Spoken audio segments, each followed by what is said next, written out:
باقاعدہ ہماری اس محفل کا آغاز ایک خاص پراپر وے میں ہم لوگ کرنے جا رہے ہیں. ایک خاص موضوع کے تحت گفتگو انشاءاللہ ہم لوگ کریں گے. یہ گفتگو کئی قسطوں میں ہوگی. اس میں ہم بات کریں گے شرک کے بارے میں. شرک اصل میں ہے. آپ لوگ بھی بہت سارے رومرز، افواہیں آپ سنتے ہوں گے کہ بڑے سرکار کے آستانے میں کوئی چلا گیا تو مشرک، میلاد بنا دیا تو مشرک، کسی نے فاتحہ کر دی تو مشرک، وسیلہ لگا دیا تو مشرک، نبی کریم صلی اللہ علیہ وسلم کو زندہ مار دیا تو مشرک، نبی کریم صلی اللہ علیہ وآلہ وسلم کے لیے علم غیب کا عقیدہ رکھا تو مشرک. یہ سنتے ہیں کہ نہیں سنتے ہیں؟ بہت سنتے ہوں گے. خاص طور پہ آپ کے محلے میں آس پاس یہ باتیں بہت ہو رہی ہیں. تو اب انشاءاللہ تعالیٰ ہم لوگ اسی کو سمجھیں گے کہ آخر یہ ہے کیا. لفظ شرک 3 حرفوں سے بنا ہے، شین، را، کیف. شرک کا مطلب ہوتا ہے پارٹنرشپ. کیا؟ اسی لیے تجارت میں جب کوئی آپ کا پارٹنر بنتا ہے تو اسے کہتے ہیں شریک. کیا؟ شریک. لائف پارٹنر کو کہتے ہیں شریک حیات. کہتے ہیں جو لائف پارٹنر ہوتا ہے اسے کیا کہتے ہیں؟ شریک حیات. تو شرک کا مطلب کیا ہوا؟ پارٹنرشپ. کیا ہوا؟ اللہ کا پارٹنر بنا. اللہ کا پارٹنر بنا. کفار مشرکین نے مطلب یہی کیا. ان کے پاس جو لات، عزا، ہبل جو بت رکھے ہوئے تھے وہ کہتے تھے کہ اللہ سب سے بڑا خدا ہے اور یہ چھوٹے چھوٹے خدا ہے. کیا ہے؟ اللہ کے پارٹنر ہے. کیا ہے؟ یہ بات سمجھیے. شرک کو سمجھنے سے پہلے ہم یہ سمجھیں گے شرک کا مطلب ہوتا ہے کسی چیز میں پارٹنر کرتے ہیں. کسی چیز کو پارٹیشن کر دینا، کسی چیز کو ڈیوائڈ کر دینا، کسی چیز کو بانٹ دینا، کسی چیز میں کسی چیز کا شریک بنا. تو اس سے پہلے کیا سمجھنا ضروری ہوگا کہ وہ چیز ایک کس معنی کرتی ہے، اس چیز کی وحدت کیا ہے، توحید کیا ہے، ایک کیسے. تو ہم پہلے یہ سمجھیں گے شرک کو سمجھنے سے پہلے توحید کیا ہے. کیا سمجھیں گے؟ توحید. توحید کا مطلب ہوتا ہے ونس آف اللہ. اللہ کو ایک جاننا. اللہ کو ایک جاننا. کیسے ایک جاننا؟ اللہ ایک مگر کیسا ہے، کس معاملے میں، کس سلسلے میں. توحید کے مختلف بات ہیں. سب سے پہلے اس میں آتا ہے توحید فی الربوبیہ. کیا؟ توحید فی الربوبیہ. توحید فی الربوبیہ، رب ہونے میں ایک. اور دوسرا آتا ہے معبود ہونے میں توحید فی الالوہیہ. الوہیت آتا ہے سب سے الہ سے. کیسے؟ الہ. لا الہ الا اللہ. اللہ کے علاوہ کوئی معبود نہیں، کوئی بھی عبادت کے لائق و قابل نہیں. اس کے علاوہ کسی کی عبادت نہیں کی جائے، اس کے علاوہ کسی کو رب نہیں مانا. اس کی الگ الگ قسمیں. آج صرف اور صرف تمہید ہے. کیا ہے؟ آج صرف میں آپ لوگوں کا ذہن سے کروں گا اس بحث کو سمجھنے کی. پھر قسطوں میں ہم توحید کی ساری قسمیں رکھیں. توحید فی الربوبیت میں آتے ہیں توحید فی الذات، توحید فی الصفات، توحید فی الاسماء، توحید فی الافعال. اللہ کی ذات کا ایک ہونا، اس کی صفات میں اس کو تنہا ماننا، اس کے افعال میں اس کو تنہا ماننا، اس کے اسماء یعنی اس کے ناموں میں اس کو تنہا ماننا. ٹھیک ہے؟ بات سمجھ آ رہی؟ دوسری قسم ہے توحید فی الالوہیت، اس میں آتے ہیں توحید فی العبادت، توحید فی الخلق، توحید فی الدعاء، توحید فی القدرت، توحید فی العلم. دیکھیے علم میں توحید ہے، جیسا اللہ کا علم ہے ویسا علم کسی کا نہیں. جیسا توحید فی الخلق، جیسا اللہ پیدا کر سکتا ہے ویسا پیدا کرنے والا کوئی نہیں. توحید فی الدعاء، جیسی دعا اللہ سے مانگی جائے گی ویسی دعا کسی نے نہیں مانگی جائے گی. توحید فی القدرت، جیسی اللہ کی قدرت ہے ویسی کسی کی قدرت نہیں مانی جائے گی. توحید فی العبادت، اللہ ہی عبادت کے قابل ہے، اس کے علاوہ کسی اور کی عبادت نہیں کی جائے گی. اللہ کی ذات میں توحید، اس کے صفات میں توحید، اس کے اسماء میں توحید، اس کے افعال میں توحید، اس کی اور دعا میں توحید، خلق میں توحید، عبادت میں توحید، قدرت میں توحید، علم میں توحید. یہ ساری اقسام توحید ہے. کیا ہے؟ کائنڈز آف توحید. آگے سمجھ بات. اب ہمارا جو محور ہے، ہمارے جو گفتگو کا دائرہ وہ انہی توحید کی کائنڈز کی طرف ہوتا ہے. سب سے پہلے تو ہم کچھ چیزیں سمجھ کے چلیں. سب سے پہلے جس چیز کو ہم یہاں بیان کریں گے وہ بہت اہم نقطہ، جس کو ہم صرف اس لیے سے بیان کریں گے کہ یہ نبی کریم صلی اللہ علیہ وسلم کی پیدائش کا مہینہ ہے. نمبرنگ کی ریاست کا نمبر تھوڑا بعد میں آ رہا ہے، لیکن ہم اس کو پہلے آج تھوڑا سا سمجھیں گے، اس کے بعد نمبر ہمارے ہم توحید کی کس میں لے سکتے. سنیے، توحید کا مطلب ہو گیا ایک معنی. کیا؟ ایک معنی. شرک کا مطلب ہو گیا پارٹنر کرنا. کیا کرنا؟ پارٹنر. اور سنیے، توحید فی العلم یہ وہ توحید ہے جس کو لے کر عوام اہل سنت کو یہ دھوکہ دیا جاتا ہے کہ علم غیب صرف اللہ کا علم ہے. علم غیب صرف اللہ کا علم ہے. اللہ کا علم ہے. اصل میں یہ ہوتا کیوں؟ یہ ہوتا اس لیے ہے کہ آدھی بات کہیں سے لے لی، آدھی بات کہیں سے لے لی، آدھی بات کہیں سے لے لی، تھوڑی بات یاد لے لی، تھوڑی بات بات لے لی، اپنے مطلب کی بات دی. اپنے مطلب کی بات ہوگی تو بات پوری سمجھ میں کبھی نہیں ہے. بات جب لو تو پوری لو. جیسے مثال کے طور پر اب یہ ثابت کرنا ہے کہ رسول اللہ صلی اللہ علیہ وسلم زندہ نہیں. کیا زندہ نہیں؟ کیا ثابت کرنا؟ زندہ. تو ایک حدیث سنی سناتا ہے کہ بھئی سید اس کے الفاظ ہیں ان اللہ حرم علی الارض ان تاکل اجساد الانبیاء، کہ اللہ نے زمین پر یہ حرام کر دیا ہے کہ نبیوں کے جسم کو کھائے. ابھی بات سمجھ. تو اب ایک اہل حدیث جس کو چند حدیثیں رٹا دی گئی وہ یہ کہتا ہوا نظر آیا بھائی اس میں یہ تو ہے کہ جسم کو نہیں کھائے گا، لیکن اس میں یہ کہاں ثابت ہو رہا ہے کہ وہ زندہ نہیں ہے. اس کا محفوظ ہے. تو آپ کو صرف اور صرف اس ٹکڑے پر آ کے سمجھ جائے گا کہ رسول اللہ صلی اللہ علیہ وسلم کا جسم محفوظ ہوتا ہے اور میں زندہ ہونے کی دلیل پر. تو نادان پہلے حدیث پوری کرو. حدیث پوری یہ ہے کہ رسول اللہ صلی اللہ علیہ وسلم نے فرمایا کہ صلوا علی فإن صلاتکم تعرض علی، مجھ پہ درود پڑھا کرو کیونکہ تمہارا درود مجھ پہ پیش کیا جاتا ہے.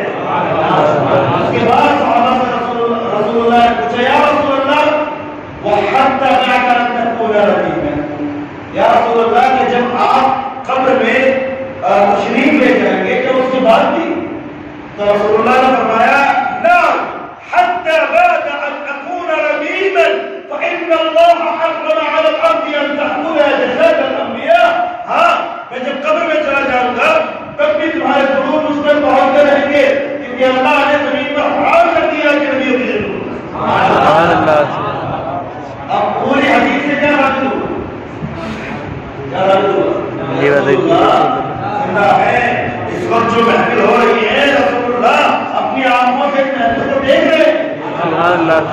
اپنے کانوں سے اس محفل کو سن رہے ہیں. اپنے وجود انور سے اس محفل کو اپنے نورانی روحانی اور اپنے بابرکت وجود سے ہر عاشق کی محفل میں رسول اللہ تجدید کراتے ہیں. علم کی بات ہے. توحید فی العلم اللہ کے جیسا علم کسی کا نہیں.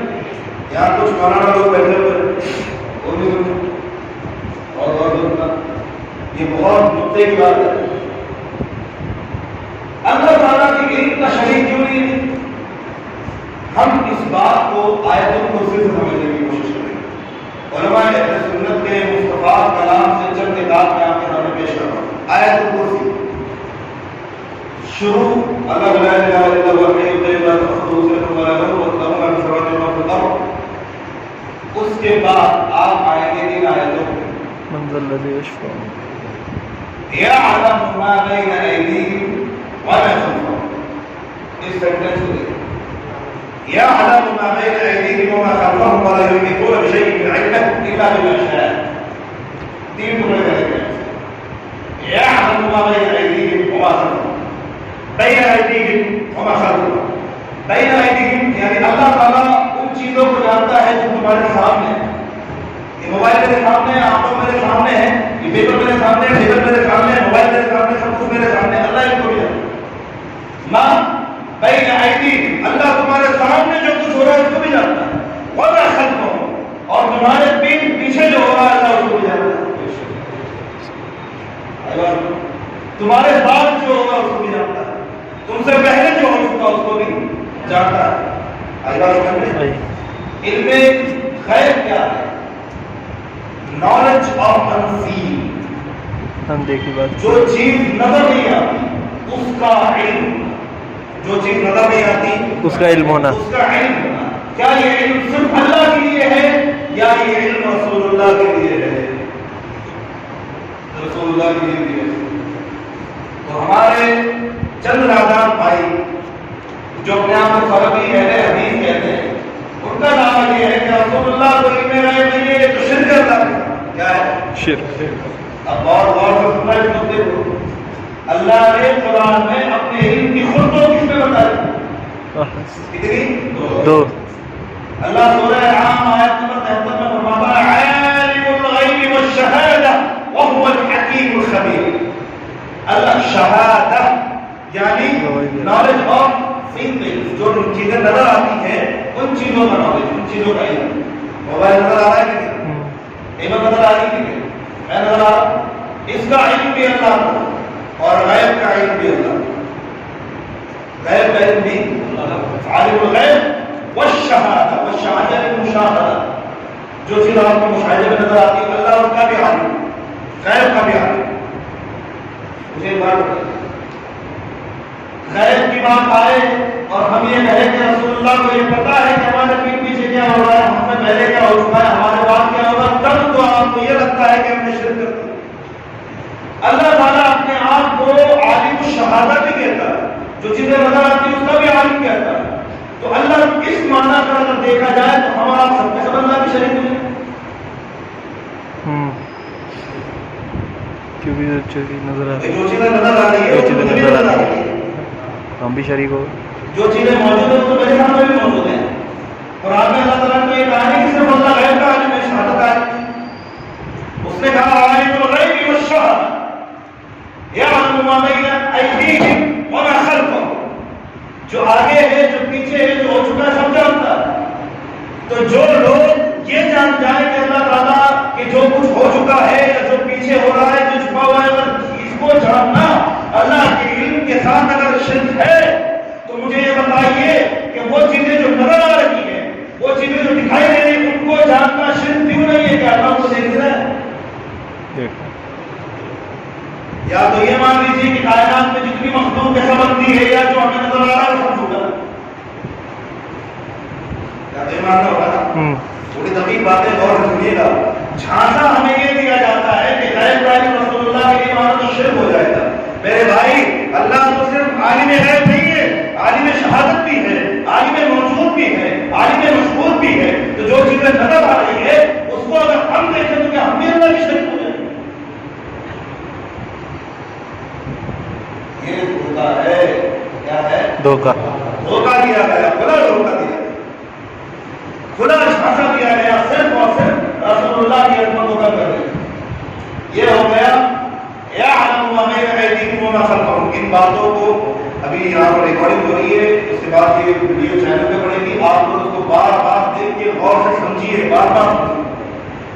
اب دوسرا ٹکڑا، وَلَا يُحِيطُونَ بِشَيْءٍ مِّنْ عِلْمِهِ إِلَّا بِمَا شَاءَ۔ بما شاء الا کا مطلب ہوتا ہے ایکسپٹ.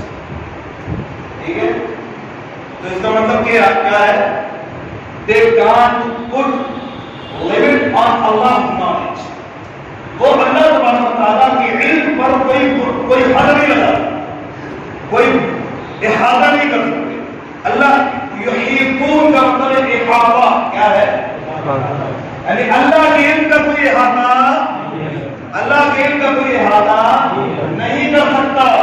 اور غور کرنیے, اللہ نے یہ تو کہا کہ میرے علم میں سے کسی کو کچھ علم نہیں مل سکتا. ایک ہوتا ہے کہ میرے پاس 100 روپے ہے اور میں آپ کو 1 روپیہ دے دوں, تو میں نے اپنے مال میں سے آپ کو مال دیا یا اپنا پورا مال دیا؟ مال میں سے دیا. تو اللہ نے یہ جب کہا کہ میں 100 روپے میں سے 1 روپیہ نہیں دوں گا, اور صرف یہ 100 روپے دوں. وَلَا يَحِيطُونَ بِشَيْءٍ مِّنْ عِلْمِهِ إِلَّا بِمَا شَاءَ. وہ اللہ تعالیٰ کے علم کا اتنا ہی حصہ پا سکتے ہیں جتنا اس کا ارادہ ہے, جتنی اس کی مشیت ہے, جتنا وہ دینا چاہتا ہے. تو اللہ تبارک و تعالیٰ جتنا دینا چاہتا ہے اتنا تو علم ہوگا کہ نہیں ہوگا؟ ارے اتنا علم ہوگا کہ نہیں ہوگا؟ مجھے بتائیے, کائنات کا وہ کون سا نادان, بے وقوف, یتیم العقل, فقیر الفہم انسان ہے جو یہ کہتا ہے کہ رسول اللہ صلی اللہ علیہ وسلم کا علم ڈکٹو یا سیٹ پرسن ویسا ہی ہے جیسا اللہ کا علم کون کہتا ہے؟ آج تک کسی سنی نے کہا اللہ تعالیٰ کو وما هو على الغیب بضنین تلک من انباء الغیب نوحیها الیک. اللہ قرآن میں کہتا ہے کہ ہمارا محبوب, دیکھیے وما هو على الغیب بضنین, قرآن کہتا ہے ہمارا محبوب غیب کی بات بتانے میں کنجوسی نہیں کرتا. سبحان اللہ, سبحان اللہ, سبحان اللہ. تلک من انباء الغیب نوحیها الیک, اور یہ غیب کی خبریں ہیں جو ہم تمہیں دے رہے ہیں. اب مجھے بتائیے, اللہ نے اپنے علم میں سے تیرے کو منع نہیں کیا, یہ کہا کہ میرا مکمل ہے, اور یہ بات حق بھی ہے, اس کا مکمل علم کون ہے ذات میں لے آئے گا؟ کون لے کر آئے گا اللہ کے علم؟ مجھے بتائیے, رسول اللہ صلی اللہ علیہ وسلم کی ذات مقدس مخلوق میں سب سے بڑی عالم ہے, مخلوق میں سب سے بڑی عالم بعد خدا بزرگ کوئی کس کا مختصر ہے نا. اللہ کے بعد, اللہ کے ساتھ نہیں, اللہ کے ساتھ ہوں گے تو پڑھنا پڑے گا. اللہ کے بعد رسول اللہ سے بڑا عالم کوئی نہیں. ایسا کیوں کہہ رہے ہیں؟ کیوں کہہ رہے ہیں؟ رسول اللہ کے علم پر لمیٹیشن لگانے والے بیوقوف, مجھے یہ بتائیے, کیا آپ نے اللہ تعالیٰ کا علم دیکھا ہے؟ نہیں دیکھا نا ہم نے. جب اللہ کا علم ہم نے نہیں دیکھا تو یہ کیسے دیکھ لیا کہ اس نے رسول اللہ کو کتنا دیا؟ صحیح بات. یہ کیسے دیکھ, وہ رسول اللہ کو جتنا بھی دے رہا ہے کم سے کم اتنا تو مانتے ہو کہ وہ ہم سے زیادہ ہے. بے شک. پیر و مرشد فرماتے ہیں, بتائے کیا رسول اللہ کو ہم کیا سمجھتے ہیں؟ خدا کے بعد ان کی ذات کو یکتا سمجھتے ہیں. زمانے بھر میں جتنے علم ہیں وہ سب کو اہل علم نبی کے علم کے ذریعہ کا استقرار سمجھتے ہیں. سبحان اللہ, سبحان اللہ. جو بھی علم اللہ تعالیٰ نے اپنے رسول کو دیا وہ اللہ کے علم کے سمندر کے سامنے گرچہ قطرے کی طرح ہی ہو, مگر دیا کہ نہیں دیا. اور وہ قطرہ دوسری مخلوقات کے علم کے سامنے سمندر ہے, اور دوسری مخلوقات کا علم رسول اللہ کے علم کے سامنے قطرے کی طرح. چھوٹی سی بات کیا اتنا بڑا پتنگ کر رہا ہے کہ رسول اللہ غیر کا علم نہیں, غیر کا علم نہیں, غیر کا علم نہیں. یار ایک چیز اور جزئی ہے, جزئی غیر کا کیا کرو گے؟ اللہ تعالیٰ کلی غیر کا عالم ہے, جزئی غیر کا عالم نہیں. اب سنیے, کلی غیر کسے کہتے ہیں, جزئی غیر کسے کہتے ہیں؟ اور جتنے انسینز ہیں ان کا نالج, اور وہ چیز جو کیٹیگریز کے حساب سے ڈفرینٹ ہوتی ہے. مثال کے طور پہ اس وقت میرے اوپر لگا ہوا پنکھا میرے لیے علم غیب ہے کہ نہیں؟ میرے لیے غیب ہے کہ نہیں ہے؟ میں دیکھوں گا تبھی تو نظر آئے گا, لیکن آپ کے لیے غیب ہے نہیں. تو میں اس کا عالم غیب نہیں ہوں, لیکن آپ اس کا عالم غیب ہے لیکن عالم شہادت ہے. جو چیز میرے لیے غیب ہے وہ آپ کے لیے شہادت کیا ہے؟ شہادت. اللہ کے لیے غیب ہوتا ہی نہیں ہے. اللہ کے لیے غیب ہے نہیں. اس نے تو ہمیں سمجھانے کے لیے کہا کہ جو تمہارے لیے غیب ہے میں اس کو بھی جانتا ہوں. جو تمہارے لیے غیب ہے میں اس کو بھی جانتا ہوں. جو تمہارے لیے شہادت ہے میں اس کو بھی جانتا ہوں. یہ ڈیوائڈیشن جو کیا گیا ہے, یہ جو تقسیم کی گئی ہے, تمہاری عقل فہم ادراک تمہاری سمجھ کے مطابق ہے. ورنہ اللہ کو کیا, اللہ کے کوئی غیب ہوتا ہے جس ارے وہ ماضی حال مستقبل پاسٹ پریزنٹ اینڈ فیوچر کو ایسے ہی دیکھتا ہے جیسے ہم لوگ سامنے والی چیز کو دیکھتے ہیں, بلکہ اس سے بھی زیادہ صاف دیکھتا ہے.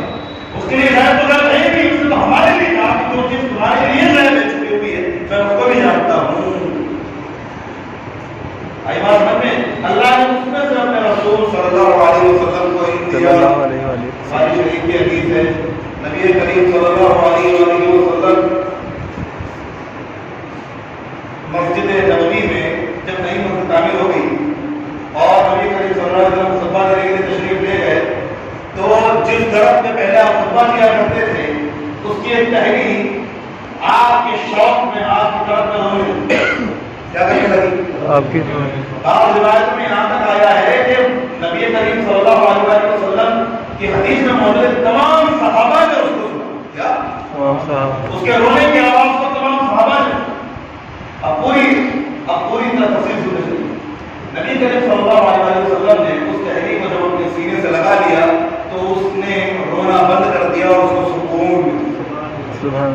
اس کے بعد رسول اللہ صلی اللہ علیہ وسلم نے اس تحریک سے کہا اے ہمارا بتاؤ تم کیا چاہتے ہو, میں تمہیں دنیا میں ابھی چاہوں تو ابھی اگا دوں اور آخرت میں چاہوں تو آخرت میں جنت میں اگا دوں. تو اس درخت نے کہا یا رسول اللہ میں جنت میں اگنا پسند کروں گا کیونکہ آپ دنیا میں تشریف فرما نہیں ہوں گے, میں جنت میں بھی آپ کے ساتھ رہنا چاہتا ہوں. اب وہ درخت جنت میں ہوگا. مجھے ایک بات بتائیے, ایک لکڑی کا فیصلہ حضرت جبریل تو آئے نہیں ان کی حدیث میں, ایک لکڑی کا ایک ٹہنی کا فیصلہ رسول اللہ یہ کر رہے ہیں کہ تم چاہو تو یا ہوگا, تم چاہو تو جنت میں ہوگا اور تم جنت میں اگائے بھی جاؤ گے, تمہارے پھل کھائے بھی جائیں گے. یہ نالج آف تقسیم نہیں, ان میں غیب بھی تو کیا ہے. ایک حدیث میں آتا ہے رسول اللہ ممبر پہ کھڑے ہو کے فرما رہے ہیں کہ سَلُوا مَا شِئْتُمْ, جو پوچھنا ہے پوچھو, جسے جو پوچھنا ہے پوچھ لے. حضرت عمر فرماتے ہیں فَسَأَلْنَاهُ, تو رسول اللہ ہم نے پوچھا فَأَخْبَرَنَا مَا يَأْتِي إِلَى يَوْمِ الْقِيَامَةِ, تو رسول اللہ نے ہمیں ایک ایک کر کے ساری چیزیں بتا دی جو قیامت تک دنیا میں ہونے والی. مجھے بتائیے قیامت تک جو دنیا میں ہوگا وہ غیب ہے کہ نہیں؟ بے شک. تو اللہ تبارک و تعالیٰ نے قرآن میں اس بات کی نفی کی ہے کہ ہم اپنے علم میں سے نہیں دیں گے. اس نے یہ فرمایا کہ ہمارا مکمل علم کسی کے پاس نہیں ہے. تو شرک کیا ہے؟ پارٹنرشپ یہ ہے کہ اللہ کے برابر ہونا, اللہ کے برابر ہونا. اللہ کسی کو عطا کر دے تو یہ شرکت میں نہیں. مثال کے طور پہ میں بزنس کھولوں اور اس میں ایک صاحب اتنا پیسہ لگائے جتنا میں لگا رہا ہوں, یا پیسہ میں لگاؤں اور محنت وہ کرے تو ہم اپنا نفع تقسیم کر لیں. یہ مبارک کہلاتا ہے. اب یہ نفع تقسیم ہو رہا ہے, یہ پارٹنرشپ ہے. کیا ہے؟ یہ شرکت پھر ربا ہے, یعنی نفع میں شرکت, محنت لگ رہی. لیکن ایک بندہ جو صرف اور صرف میری شاپ میں کام کر رہا ہے, جس کو میں تنخواہ دے رہا ہوں, کیا وہ میرا پارٹنر ہے؟ نہیں. نہیں, پارٹنر نہیں ہے. اور جو میں حالانکہ جو تنخواہ میں اس کو دے رہا ہوں یہ انہیں پیسوں میں سے جن پیسوں میں سے اپنے پارٹنر کو بھی پیسے دوں.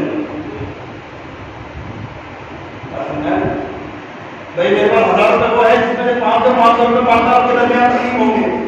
25 روپے وہ لے گا, 25 روپے میں 50 روپے تنخواہ دی جائے گی. لیکن پارٹنر ہم دونوں ہیں یا وہ نوکر ہے؟ ہم دونوں ہوئے تو وہ پارٹنر نہیں ہوگا. تو رسول اللہ صلی اللہ علیہ وسلم کے بندے اور رسول ہیں, شریک نہیں ہیں.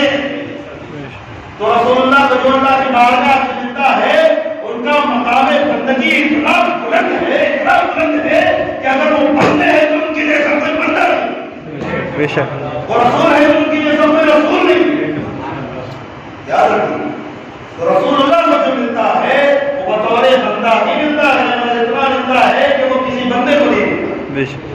اللہ کسی بندے کو نہیں آئی بات سمجھ میں؟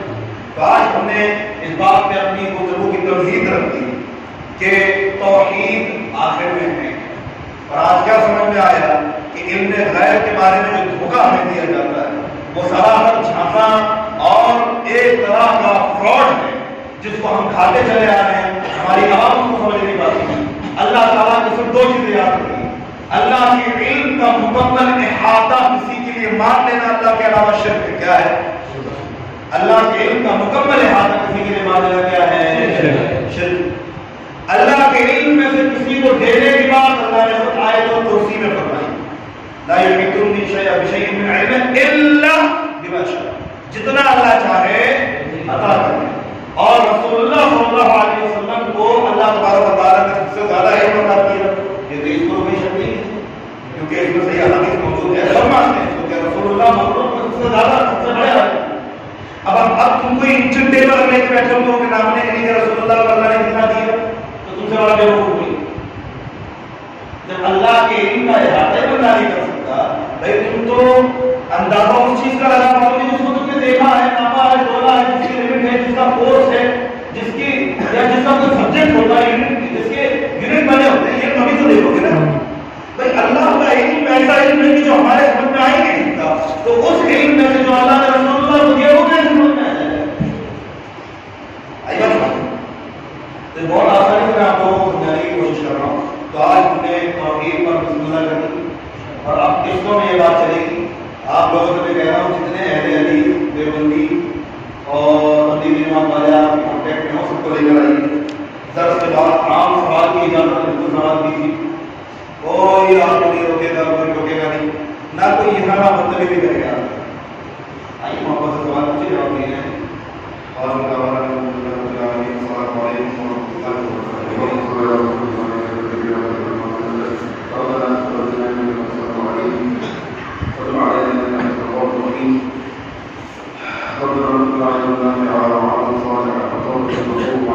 قلب متين قوي وعقل سليم ورزق قوي ورزق حلال طيب واسع